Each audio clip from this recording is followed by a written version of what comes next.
Hello, and welcome to another video. Today we're going to be exploring a bit of a hypothetical here, from a certain point of view.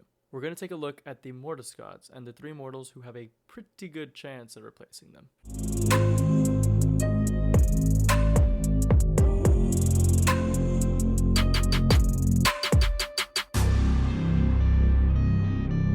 The Ones, also known as the Mortis Gods, consisted of the Son, who aligned himself with the dark side of the Force, the Daughter, which aligned herself with the light, and the Father, who controlled the balance between the two. So long as the Father was alive, the Son and the Daughter remained immortal, with their respective Force energies in balance. They were entities, keep in mind, which literally embodied the Force. As we talk about this subject, it's important to remember that we'll be drawing both from Legends and Canon content from this. The Mortis Gods and the three people mentioned each helped shape the fate of the galaxy in their own ways at different points in time. If you know anything about the ones from the Clone Wars TV show, you can probably infer that the one of these three that I'm talking about is the prophesied chosen one, Anakin Skywalker. Next would be Ahsoka Tano, and lastly, Galen Marek, the latter two being the Padawan and Apprentice to Anakin and Vader respectively. Despite Marek, also known as Starkiller, being Star Wars Legends, I always thought that this was interesting. See, Anakin spent 22 years serving the light side of the Force before his eventual fall and enslavement to the dark side, for another 22 before his death. Having spent an equal time on both sides, people oftentimes said, oh,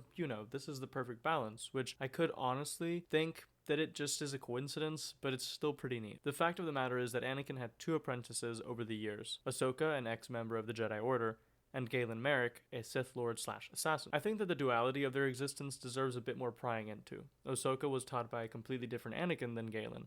He had to deal with Vader, and Vader was just upright brutal with Starkiller.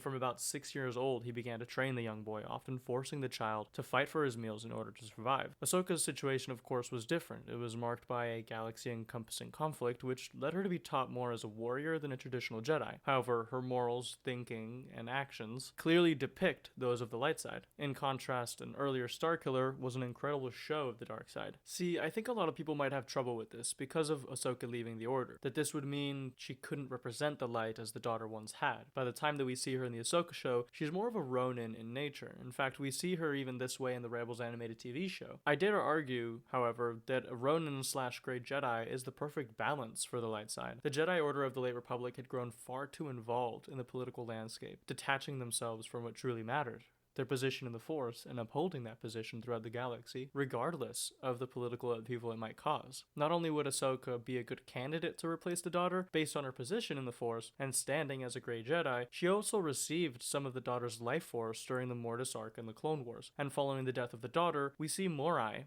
who's thought to be another embodiment of the daughter, following and accompanying Ahsoka through several of her journeys. On the other hand, we have Galen Marek, who was raised and trained by Darth Vader in order to help him overthrow the Emperor. And to that end, I would say that they were largely successful. Despite these events unfolding in Star Wars Legends and in a video game with two alternate endings, Starkiller was immensely powerful with the dark side, rivaling both Vader and Sidious at his peak, at least I think. Of course, Marek's redemption to the light side is the highlight for both games. Choosing the dark side at the end of the game is meant to reflect how much of a slave you become to the dark, just as Vader had been to Palpatine. And as much can be said of the Son, being a slave to his nature in the dark side, succumbing to the temptation of power. With that being said, we already see Anakin take his rightful place as the overseer of the world between worlds, the role of the Father, bringing balance to the Force. The question at that moment is, has anyone else filled the roles of the Son and the Daughter? And if not, I believe that Starkiller and Ahsoka would fit these roles quite well, as the new Son, the balance, and the new Daughter. Unfortunately, this would only truly be possible if Starkiller were to become canon, which already has an incredibly low likelihood. But yeah,